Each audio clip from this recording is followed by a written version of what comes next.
Okay, so obviously the first part was mainly talking about some family history points and my very important grandfather mainly. connections with high technology devices involving Yes. the Americans, the Russians, and Germans, ourselves, yeah. and UK. programmed life forms. Your mother met? Yeah, program life forms, the craft and the various technologies he was being paid to make.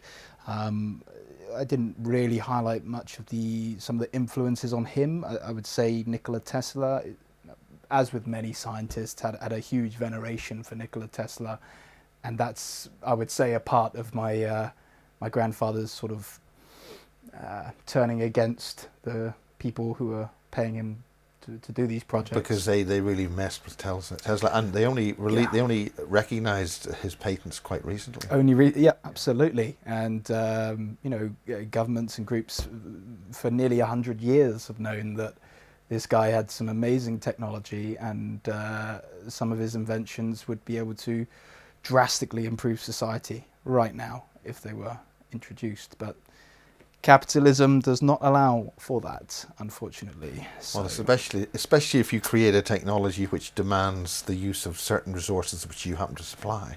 Yes, absolutely. Yeah, that's exactly the point. But now you want to talk about, that was part one. What about now part two? Yeah, well, I got to a point where I was talking about being a teenager with all kinds of strange information and knowledge coming into my mind, and getting very stressed and angry and aggressive with people, and short fuse. And so I went into spirituality, started having all kinds of divine experiences, but then I started realizing that nothing practical was coming from it. It was all just entertainment in my mind to keep myself entertained. And that's the thing with spirituality, it sounds so nice, so much of it. But then I came across a group called Desteni, and Desteni is a group which started in South Africa in 2007. Predominantly a person called Bernard Pullman, as well as some other people were involved in the Desteni group being set up. Now, it was through the Desteni group that I was able to learn about tools to actually change the way I think about points, and it was the first time I'd come across tools and self-development techniques that actually enabled me to change my pre-programming, to change how I think about things. And it was quite shocking to me when I started, because at first I was very resistant to the group, very resistant. In fact, I was quite abusive towards people in the group, because it was attacking, it was offending my ideas of spirituality and light and love and things like that. But then as I started realizing, okay, I'm gonna try this stuff, and I did, then I was like, wow, this is quite amazing. Now, when I say that the tools of Desteni, that's self-forgiveness, self-honesty, common sense, practical application of breathing. Those are the points which have assisted me massively in my life. Now, after this, it was from the Desteni group that I was to find out about the history of mankind. So I'll share the events as well as I'm able to do so. So if we go back millions of years, there was no human beings that existed here. There was a planet that we have now, but things were not physically manifest, meaning things were interdimensional at that time, and like movement, things moved. You see how the physical is all solid and manifest? I mean, we're going to a period of what some people would call the jinn. Are we talking about that sort of? That came later. This is way before that. This is... Are we dealing with a physical planet? Not physically manifest, no. The planet existed, all the planets in the solar system existed, but to my understanding, on each planet there was a race with their own specific expression. There was mainly the Atlanteans, which existed here on Earth as the manifestation of sound, pure sound, essentially, as water, which was what water is essentially, is pure sound, which is why dolphins, for instance, and different beings who live underwater are able to utilize sound so effectively. Now, like I say, on each planet, everyone, there was their own specific race with their own expression. There was the Anunnaki, the Syrians, the Serpents, the Leviticus, the Martians. Yeah, there was, and then the Sumerians and the Draconans. But what happened was the Atlanteans were essentially very wise beings. And they were known as such throughout the universes and various realities. And beings would come here to learn from the Atlanteans about their understanding of existence. And the Anunnaki is a huge part of the story of what's happened here on this planet. Now, again, to my understanding, the Anunnaki race were existing on their planet, which was kind of like a molten volcano ball, you might say. But they had the ability to manifest gold from their planet because they believed that it gave them the ability to shapeshift and to exist. They actually believed that without gold they would not exist. And at the time, as they were running out of capabilities to create gold from their planet, the beings started to die. Now, everyone was an interdimensional being back then. No one was physically manifest, but there was still death. So beings would live for hundreds of thousands of years, 700,000 years, for instance, and then they would die. And the Anunnaki, without gold, couldn't sustain themselves. So as their race started dying out, and to my understanding there was only a few hundred left at one point, Anu, who was essentially the leader of the Anunnaki, Anu and Enki and Enlil and Marduk basically came to Earth because they had heard about the Atlanteans and their incredible wisdom, and they thought, well, maybe we can get some insights on the problem we have here. And also they realized that on this planet was a core which gave them the opportunity to manifest gold. So they came here and they said to the Atlanteans that, look, our race is dying, we require gold to exist, and we can see that there are capabilities in the center of this planet which will enable us to create gold.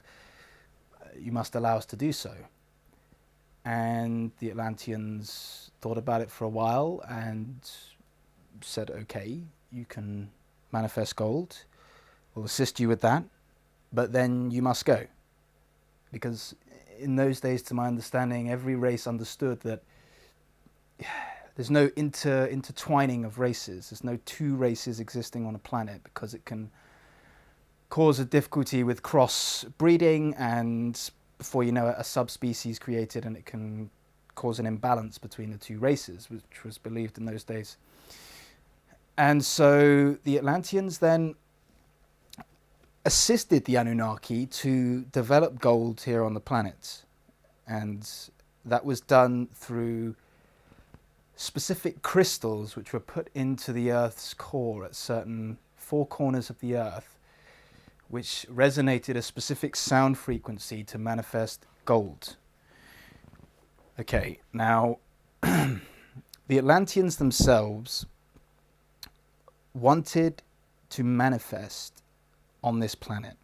They wanted to manifest as an expression of themselves.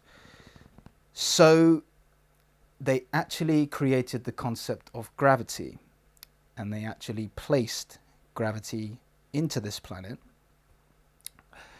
And what happened is that reality started to compress from the effects of the gravity, so it would actually start make things manifest and become solid.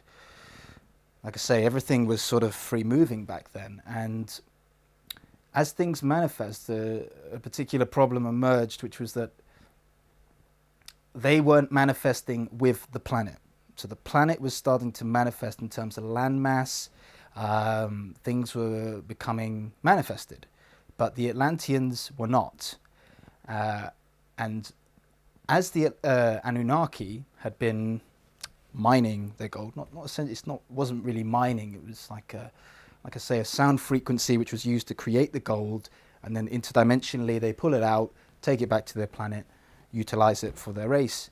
But as things manifested and the beings were not manifesting, the problem is that the gold was actually manifesting now. Gold did not even exist on this planet before the Anunnaki came here. So it's not a natural construct of the planet, to my understanding. It's something which has been, because of the Anunnaki's interaction here, to create gold. So they had a problem because the gold was actually starting to manifest as well now, and they're not manifesting. So, and they can't use that manifested gold. They can't take that interdimensionally. So they had a problem, and Anu suggested to the Atlanteans that we need some form of a vessel that enables us to exist here, to manifest with the planet, and then we can come in and out of it as we choose. And the Atlanteans, to my understanding, quite liked that idea. They liked the idea of having a manifested form that they could manifest with the planet.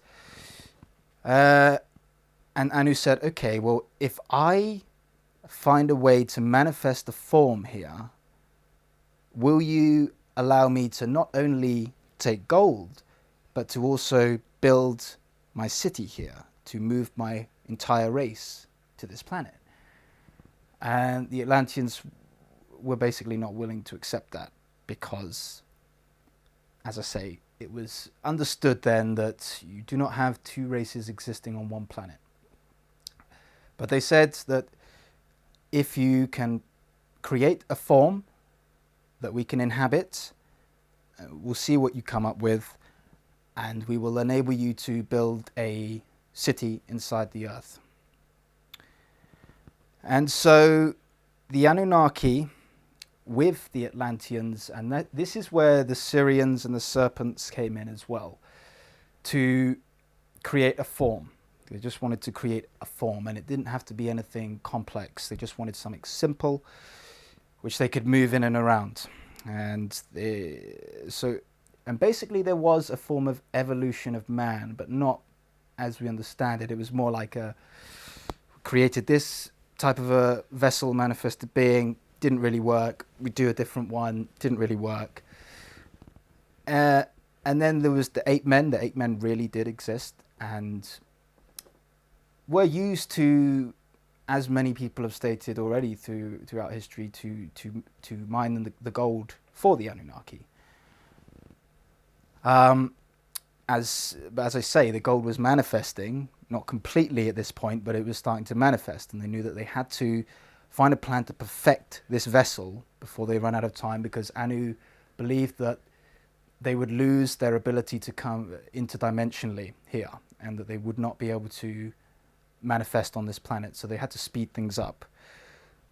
So eventually they got to the human form, a perfection of the human form, you might say.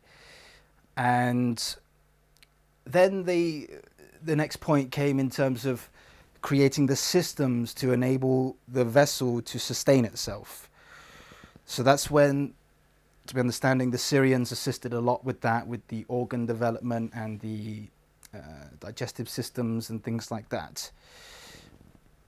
Now, initially, as I say, the point was to just create these vessels, and then the Atlanteans and the Anunnaki can manifest with the planet. But Anu, as he was finding out more about his forefathers at the same time, who, to my understanding, actually manifested all kinds of. They played with creation a lot. So they were used to creating beings, going to one existence, creating beings, and actually manifested planets at a certain point. Now, there was a saying within the Anunnaki race and their beliefs that if I cannot find the origin of existence, then I must stand as the origin myself. And Anu was determined to find a way to exist forever in one vessel, immortality. And the Atlanteans tried to explain to him, to my understanding, that that's impossible. And Anu would not accept that. But the Atlanteans themselves were able to, they did not die, so to speak. They were able to remanifest themselves through sound as water. So they could manifest themselves as child expressions and remanifest, etc. Now, as everything started to manifest from the effects of gravity, and the vessel is now being built and the systems are now being built, Anu, as he'd found out this point from his forefathers about becoming the point of the origin, if you cannot find God in existence, which is something that Anu was fascinated by, as his forefathers were, finding where is God, where is the beginning of all of existence, I must find it. And he could not find it, and no one could find it. And so he decided to stand as that point himself. And that's where the problems started to occur, because that was when the cooperation with the Atlanteans essentially came to an end, and the Anunnaki instead decided to find a way to deceive the Atlanteans, to trap them in the vessels so that they have dominion. That became the main focus of Anu, to become the god of all of existence. And so what was created at that point then was the mind consciousness system, which was designed to run the actual vessel, okay, and through thoughts. Now, as things manifested more and the vessels had been perfected, to my understanding, the story of Adam and Eve actually did happen, but not in the way that is described in the Bible, just in terms of the beings were perfected, and Marduk was involved in this extensively and was an amazing mathematician, to my understanding, and he wanted human beings to be expressions of life. He did not want the Atlanteans that had been trapped in their vessels to be slaves, but Anu did want that. And when Anu had, like I say, created the perfect vessels and all the systems had been created, the mind consciousness system had been created with the conscious, subconscious, and the unconscious. Then at that point, like I say, Marduk tried to create humans as an expression of life, equal and one as life. And so Anu didn't want to have that. And he basically interrupted that situation. And Marduk was furious about it, because he wanted, like I say, humans to be living in equality and oneness. Now, he was so angry, to my understanding, with humans for allowing Anu to deceive them, that he decided to put in pain, to create pain. That wasn't known of before then, and he decided to do that as a form of punishment to human beings. which is what came through as childbirth, which is why women were to then experience. It's not, to my understanding, it's not to do with the woman listening to the serpent, but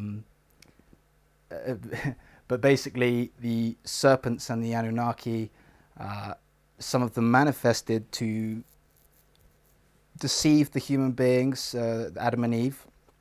Marduk was annoyed about this and he put in pain. And from then, Anu decided that he wants something that can control these humans eternally without them knowing that they're being controlled. And that's when he created heaven as the point of him, to stand as the point of total subservience for eternity. So he created heaven in the dimensions, whereby the energy that human beings create through their participation in pre-programming would feed energy to heaven, so that he could expand heaven and his dominion over the dimensions and earth. Now, to go with that, that is where the soul construct was designed. Because the problem they were seeing was that although we've now enslaved the Atlanteans, they're in the vessels, they are systems, they are doing what they're told to do, they are subservient, but they are still remembering past lives, which is giving them the ability to understand their oneness and equality as life as equal to all of existence to us, which we can't have because we must be above them. So the soul was created whereby a being will believe that they are the soul, and then when they cross over during death, that soul basically gets input into the Akashic records, which was a place of storing the soul of each being. And that you would just wipe the previous life from existence, and then they would be born again, recycled through reincarnation with no knowledge of their past life. And so from there, it just continued to accumulate, and there was other races involved, like the Sumerians and the Draconians, to my understanding, manifested beings here as well. And that every human in the world right now is of Atlantean or Sumerian descent, as well as some other interdimensional beings that are here. Essentially, that's where we come from. And as reality continued to compress, each point started to become more specific. The Anunnaki could see that this was starting to work, so they started inputting things like I say, the white light, religions. All the religions were all connected by the white light, which was all Anu standing behind it. And it's something which a lot of people won't accept, the idea of white light and heaven, that reptilians are behind that. For a lot of people, that's something that they could never accept. But unfortunately, that's the reality. And so all kinds of things were then programmed in terms of language, different cultures and diversity, to separate man away from each other and to keep them subservient. The religions and spirituality was very important as well, to maintain the enslavement, and then also the creation of demons happened from that in terms of as a balancing point, because this is something that many spiritualist people struggle to understand, and is a huge part of why in today's world people ignore starvation and rape and war and these types of things, because it's seen as the negative. You must not focus on the negative. You must only focus on the positive. But it's that focus on the positive that actually creates a polarity which manifests the negative. So, to my understanding, demons were created as a balancing point, with mankind focusing on the white light. And that demons were some of the most freest beings in existence because they had the ability to possess humans. And that Anu himself didn't have that ability, or because he was, to my understanding, he was becoming almost scared of his own creation because he was seeing it was working, and he didn't want to actually come and inhabit a body because he was worried about being trapped in here. So he wanted to remain in his heaven dimensions, ruling over through the white light and his ascended masters. Now, as again time moves forward, all the various civilizations that start coming up, and the infusion of man as pre-programmed systems becomes more and more actualized. There was in existence other beings which had heard about what was happening on this planet, and news was spreading around, and people, different beings, were becoming interested to find out about this planet and what's been done here. So they started coming here in their spaceships, their various craft, but they did not. And again, this is something which, for some people, is maybe not easy to understand. But they did not. Their crafts were not physically manifest, and they came here, travelled interdimensionally, was how their crafts would work, of various races. And when they came here, many of them were unaware of gravity and the effects of gravitation and everything manifesting. And they came here to see what was happening.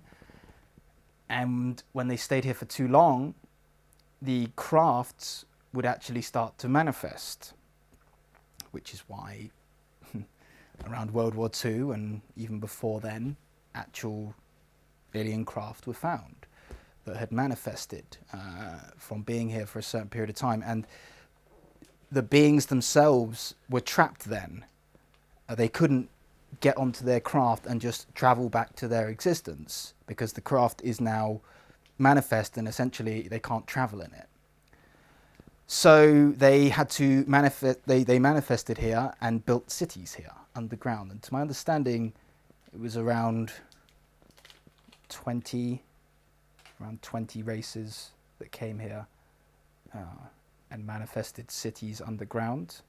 And this is where you get many stories throughout history and mythology about various groups of alien beings existing underground.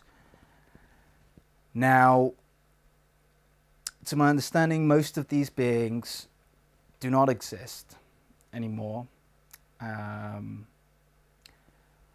However, there is some interesting correlations because of what's being done with science today in terms of cloning technology and points like that, which have enabled the elite for some time now to be able to reanimate people from the past. And now, just bringing it back to the history of humanity now,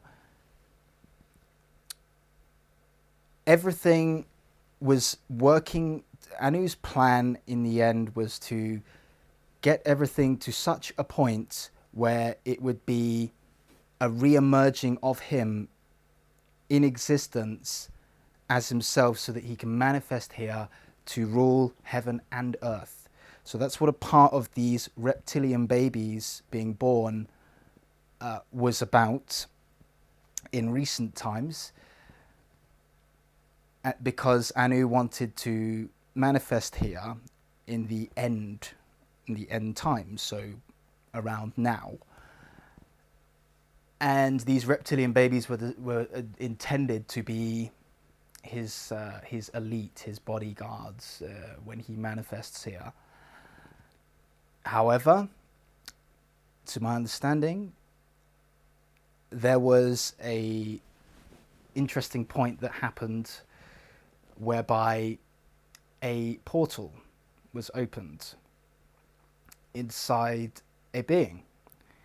Now, before this, all channels that had ever been created, ever, anyone who had ever claimed to have a channeling experience that was pre-programmed by the Anunnaki, and whereby his ascended masters and light workers in heaven would basically integrate into a human's mind that's trying to channel and share divine messages of heaven. But the messages were always intended to keep humanity enslaved to the light.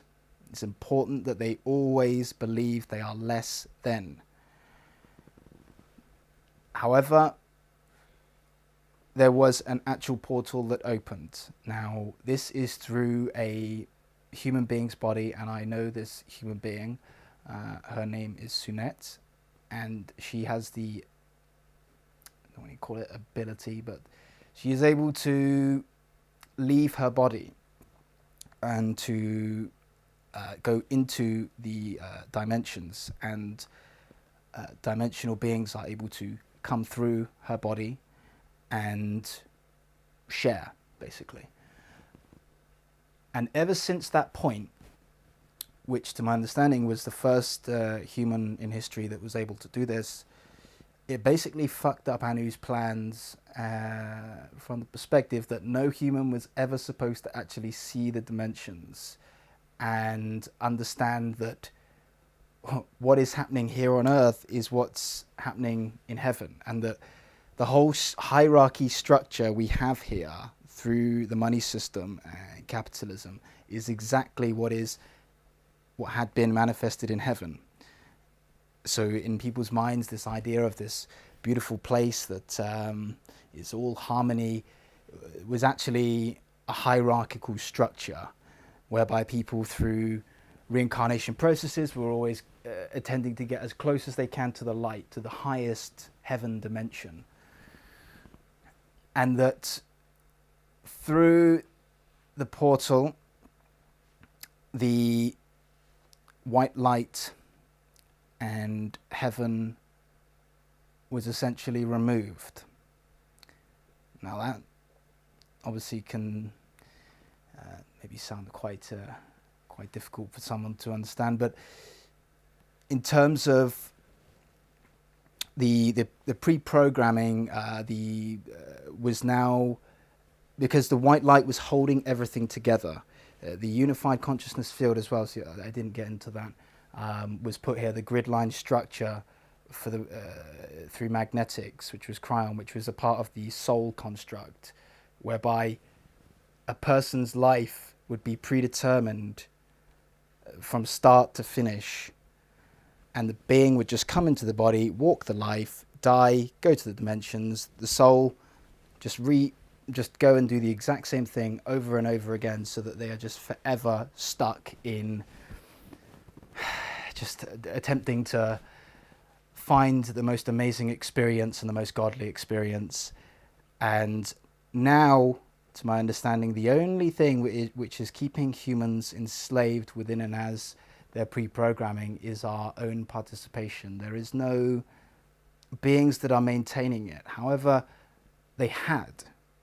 And the current elite, the Illuminati families and everything, were again pre-programmed, pre-designed to stand as the leaders of the world, but they themselves were actually being directed by the Anunnaki and them in heaven behind them. So there's been many people that have said that throughout time, in terms of, that the Illuminati are not really running the show. There's other people behind them. And that's what the Anunnaki represented. However, since the portal had opened, it has afforded humanity the opportunity to change. Now, the effects of gravitation that obviously I've been talking about since the beginning is continuing to occur. So reality is continuing to compress into one molecule. Now, what is basically happening now then is you're seeing, as humans are so certain of their existence as these pre-programmed systems within and as the mind, that it's actually we believe it to such a degree that we cannot see that reality is actually compressing, and that as our behavior is becoming more abusive through our participation through pre-programming, it's actually now enclosing everyone into a smaller space whereby we're all becoming one. So as the abuse gets worse, we're all becoming one in terms of we're all going to be experiencing increasing abuse in our worlds. Now, this is where it can get dangerous, because the end of humanity is very likely if there is not drastic action taken very soon to change things. And if we look at, for instance, in the past 100 years, there's been more beings killed on this planet than in most of the history of the planet combined. Our behavior is becoming more and more destructive. But the point of the compression of reality has been explained to me like a river. So as time's gone on, it's a big wide river, and then as time keeps going on, it's narrowing into glass structures. And eventually, like I say, we're going to be forced by existence to realize ourselves as life, or to have the alternative, which is the end of humanity. So we're at an important crossroads now, because it is so important that we start taking self-responsibility for ourselves and realizing that although we have been manipulated to get to this point, we have been maintaining this now ourselves for a long time. We've been developing this without any self-responsibility, without any care for what the consequences of our actions are, because we've been just so focused on becoming God, the manifestation of Anu. That's it. That's why the elite, the Queen, and all of these characters, for instance, that's their only focus. What they are doing now is what Anu and them were doing millions of years ago. It's a replay, and it's only going to come to the same point where they're going to have to realize, as Anu did, that if you're going to be the God of all of existence, well, you're actually going to become enslaved to existence, essentially, because you must then, you're responsible for the upkeep of everything. And so time is running out for the human species, and will we transcend or will we not? Now, we're going to have to face these points anyway. So you might as well do them here in this life, because you're going to have to do them in the afterlife anyway.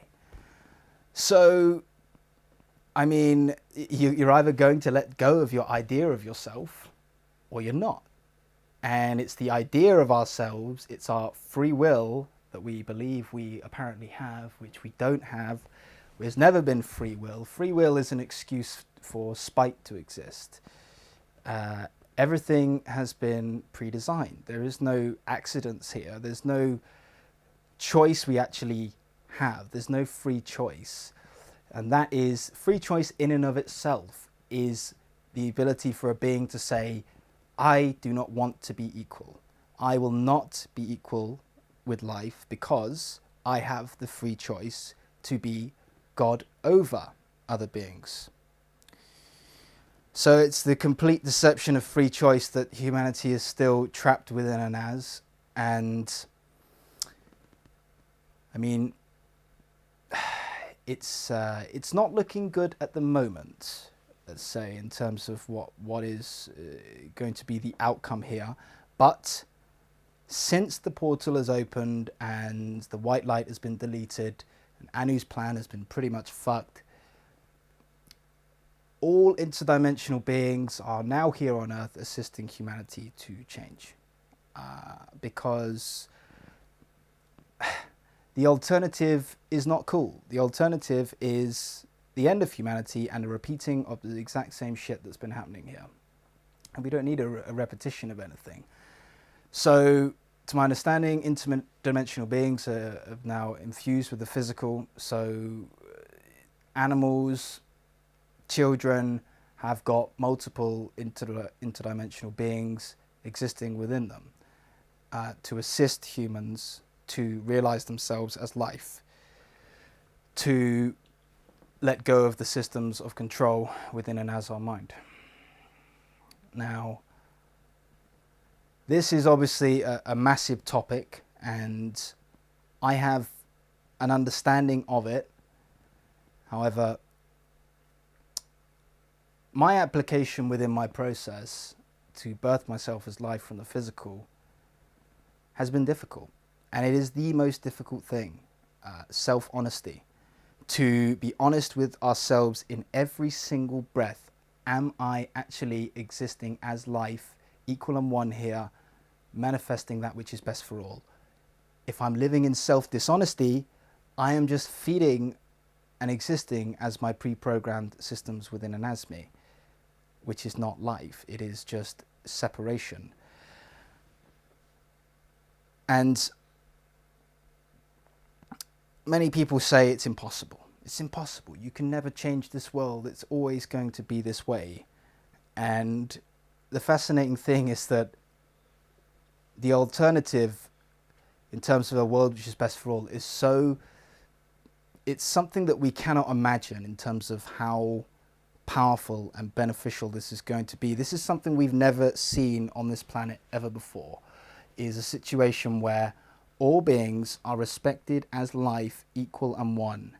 Now, what that means is that everyone is given the exact same opportunity from birth till death to express themselves as life. So within this, an equal money system must emerge to free humanity. However, the problem is that, and it's interesting because people within the elite are realizing this right now, which is why you have, like, for instance, the Swiss government speaking about basic income and more people speaking about basic income in different governments and agencies around the world, is because they're realizing that, oh shit, you know, this is actually, this is going to benefit all life, and we actually need this, and we're probably running out of time. But the problem is that if we do not actually change ourselves in our participation, change who we are as living beings, we cannot change what is outside of us without changing what's inside of us first. Don't hit the mic. Sorry about that. But that's the problem, because the whole world we're experiencing, all the problems in the world, is a reflection of what is actually inside us. So people want to focus on, we must change this over here, and we must change that over there, we must change this. But all that happens when you change something over there is a new problem emerges. Because if human beings do not change within and as who they are, no change outside of your world will make any difference. You have to live the change in order to be able to change the world of other beings and the world as a whole. So that's the most important thing at this point, is that human beings start taking self-responsibility for themselves, because we actually have the ability to do so now. We've been enslaved for so long by beings who wanted to be God, you know, that we are so used to it, we are so of that enslavement that, yeah, it's very likely that humanity will come to an end.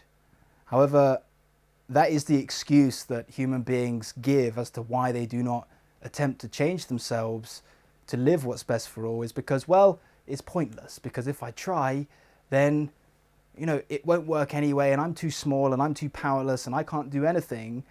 And it's like, yeah, that is, again, the whole concept of limitation of us as being less than some other beings, some other experience, is just playing out. And this is why religion is still such a massive part in the world, religion and spirituality, because human beings, they can see how fucked up the world is. And the idea is that, oh, I must not know, I don't need to take responsibility here, I just need to get to the hereafter, and then it will be okay, you see. But it's that abdication of self-responsibility, which is why the problems in the world are getting worse, which is why we're all getting everything taken away from us, and why the disease is getting worse, starvation is getting worse, war is getting worse, we're getting more effective ways of destroying each other.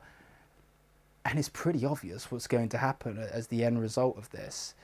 And just a part of why I'd like to do this interview is just, you know, just a call out to humanity that we must, before we run out of time, because we're not gods. I'm sorry, it doesn't matter how much money you have or how many points you have that you've manifested in existence with money. You are not God, and you will die, and there will be an end point, and this planet will not allow you to continue. And many within the elite, like I say, are actually beginning to understand this, but the problem is that many of them are so, I mean, there's so many things they've been doing for so long that have trapped them just the same as everyone else to believe that they actually are God.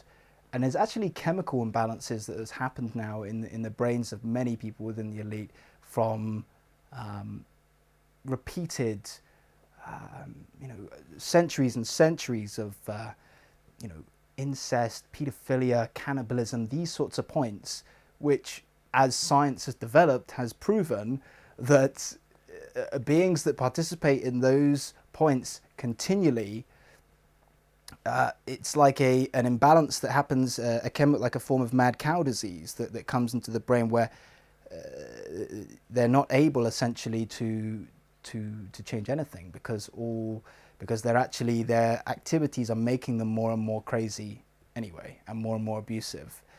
And so some beings, unfortunately, just essentially need to be removed, because they will not birth themselves as life. They will not change. They will not let go of their idea of themselves. They will always exist within the knowledge and information that I am more important than another being, which is the biggest lie and deception that exists. And like I say, this planet will have the final say. Are you talking about? Are you talking about Gaia? This planet, as the Anunnaki and the Atlanteans found out millions of years ago, this planet is alive in and of itself. This planet breathes in and of itself, which you can see from, for instance, the cycles of weather and movement on the planet. If you look at the planet's sort of weather construct throughout a year, you can literally see the planet breathing in and out.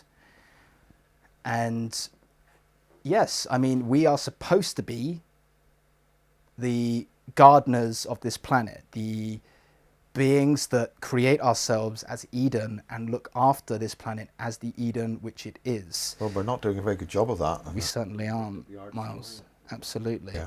And the thing is that we can be so much if we could stand up as life. I mean, a lot of people, for instance, you know, like the idea of, you know, of like a Star Trek type of existence, right? Where we're going out and we're exploring and we're moving around in peace and learning. That will only happen if we birth ourselves as life. There is no way that will happen without this, because The point is, if you look at a film like 2001 Space Odyssey, that explains the problem the elite are having right now, which is that they are going to trap themselves. That's what's happening through their own participation of trying to, have immortality and as many planets to live on as possible, and traveling and to gain all from us and me and to make us more powerful.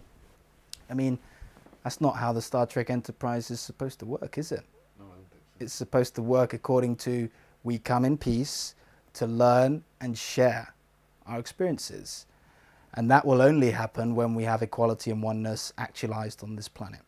Because that's the key. That's why the Star Trek Enterprise, if you look at the what do you call it, the crew, they're all different races. That's the point, because it's only through unification that we can actually have beneficial impacts into all of existence. I mean, what fucking race in existence would want to come across the human race now? I mean, if we are to go to anywhere, all we're going to do is do what we've done here, which is destroy life. You've mentioned how to. Well, I mean, we're just going to get take out certain individuals if they're not going to get their act together. Yeah. How do you see that actually happening? How do you see humanity actually getting its act together? Yeah. It takes, first off, self-responsibility. That is the key to say, I realize that what is existing here on this planet is a result of me. We all know that, yes, there are certain beings and certain groups who are more responsible. I don't even want to say more responsible, but they just have the ability to create a larger scale of abuse on other people due to money. But we are all equal and one in our acceptance of that which is here. And if you don't believe that, we'll just fucking open your wallet up, okay? Because your wallet is an example to you. It's fucking showing you that you are accepting everything that's here. You're not, you're still using the exact same money that the top of the pyramid is using. We're all feeding into this money system. How do people live without money? I mean, yeah, that's not advisable. That's not what I'm saying. What I'm saying is that we're feeding into it within and as every moment, but that feeding in is because that's how we are existing within ourselves. The capitalism is set up as a hierarchy the exact same way that we are structured within and as our mind, as a hierarchy, as separation, as polarity, as good and bad. That's why you have rich and poor. That's what capitalism is. You cannot have rich without poor. And that's why when a being stands there and says, till here no further, I will not accept this system that I am creating to be existing. I will recreate myself as a new system that support all life. And then from there, you can assist other beings to stand up within as themselves, equal and one as life. And then as the unification of 1 + 1 builds up, you can then have a group. And when you have a group, that then dictates the actual direction of the race. So essentially, for a long time, people have been talking about, yeah, but if you want to change this, here you're gonna have to have you're gonna have to start battling with the elite. And I mean, we're talking lynch mobs and things like that. Yeah. And that's when things that's when things decay very quickly. Exactly. We do not want that. Every riot that's happened throughout human history can be tracked and traced. Even the moments where it seemed like, oh wow, this riot, this uprising was so beneficial. Like if you look at the French Revolution or something, and was it Louis the something that was beheaded by the masses because they were all didn't have any food and they weren't going to accept it anymore, so they just raided his palace and cut his head off. But then what happened? Like a few weeks later, the English came in and just subjugated everyone again through war. because that will never ever work. You cannot. This is the problem where people are saying that they are, the elite are something separate. The highest of the pyramid is something separate from us. They are not. They are actually the same as us. They would like us to continue believing that we are separate from them because it makes their job easy. It makes it easy for them to exist as the point of power, because they know that their power does not exist without our participation. So if you're fighting them, you're actually fighting yourself and you know, it's like fighting a bigger brother version of yourself with that's much stronger. And you know, the last thing you want to do is go to war with the top of the pyramid, because they have, as we know, they have technology which can destroy life quicker than anything. So you certainly don't want to be running up to any police with some, you know, some little metal pipe or something in your aggression. It's not a good idea. It's not a good idea, because you're only going to... We're closing. Yeah. What's your enabling comments to make that happen? Well, I would suggest that people look into the Desteni group and do everything within and as them to support themselves. It's like you must test out the tools of Desteni for yourself, realize how you can change yourself. Then once you've done that, then you'll be able to see how you can change another, and then you'll be able to see how one by one we will actually change the elite as ourselves, because we are the elite. So that's not how change never works according to friction. It's always according to, I stand equal as this point, and then I will direct this point to what's best. So that's what a being is able to do through the Desteni tools. So that's what will happen in order for the human species to be saved, will be human beings standing up, changing themselves, living what's best for all, and at the same time, the principle of 1+1, developing the group into a larger group, and at the same time, pooling the actual monetary resources of that group of people to the best of the ability that you're able to do. Because if you want to, that's the key, you see, because only when the group can financially stand equal to the top of the pyramid, it's only at that point that you can actually direct the top of the pyramid. So that is, again, something which a lot of people is impossible to do, because there's so many people that do not have access to any money. I mean, we're talking... Yeah, well, we're running rapidly out of time. Yeah. This story, Miles, could literally go on for days. I could sit here talking about what needs to change and what we need to do. Well, very briefly. I mean, how do you feel that people should respond to what you've said? Well, I already know what many people will say, and people...